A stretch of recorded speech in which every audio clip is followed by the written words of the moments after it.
So, Jean, great to have you with us, obviously. What's Cerebri's value proposition, and what makes you unique? What makes you disruptive in the space? Okay, thank you for having us. The best way for me to describe what we do is to give you an example. So, you have a job, you visit a website, Janet Yellen lowers interest rates, and you buy a car. And in Texas, you buy a Suburban. So, you have a job, you went to a website, she lowers interest rates, you buy a large car. So what do these things have in common? They have absolutely nothing in common right now, and that's the problem. The problem is because the first, your job, the second, your website visit, and the third, interest rates, impact your purchases, your spend. And if you're a large Fortune 500 company, you spend a lot of money on selling and a lot of money on marketing. And how do you attribute the spend to success?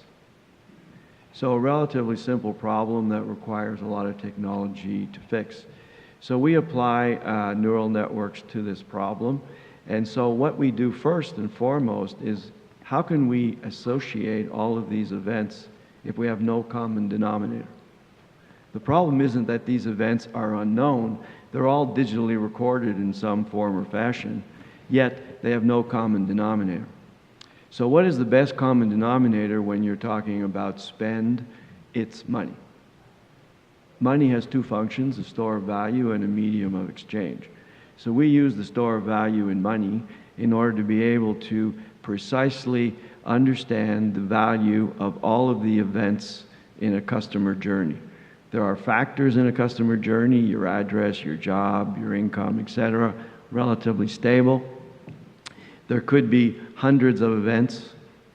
There are micro events that are related to how you interact with the customer as a company. There are macroeconomic events. There's weather. We've just gone through Harvey in Texas, and Florida has their problems, and those have an impact. So how all of these events interrelate, if there's no common denominator, you can't start to figure out what to do. So what we did is we have a lot of patents filed on this, and we're pending on all of them.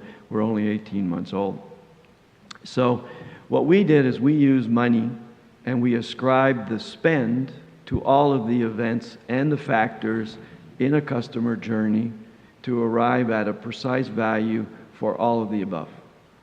So if we ran your customer journey through our AI, we wouldn't be able to do much with it because there's only one journey. But when you're a Fortune 500 company, one company we talk to has 45 million customers. When you run a deep neural network, you can get very, very subtle gradations in what happens. Every time someone spends money with a particular journey across millions of customers, you can then start to see the precise value. So that's what we do. We have 3 Fortune 50 customers as lead customers.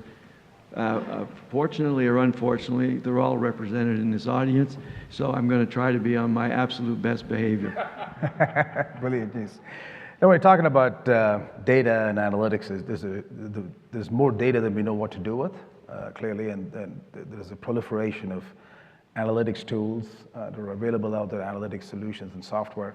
But at the end of the day, I think one of the things that we see is the predictability or predictiveness. A lot of these solutions is not as robust as it needs to be. It's too much of a scattershot approach, scattershot pattern. So my question to you is, what is Cerebri doing? You touched upon it a little bit, like you to expound on it, that improves the predictiveness of these analytics and moves us closer to what we're increasingly talking about, which is prescriptiveness. Right.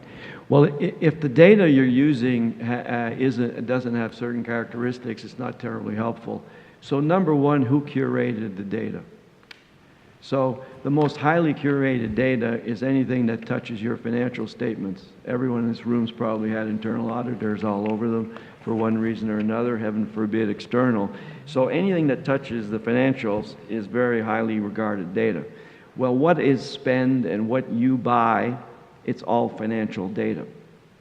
So That's the highest quality data we can think of in terms of business. The next highest is where do I send the bill?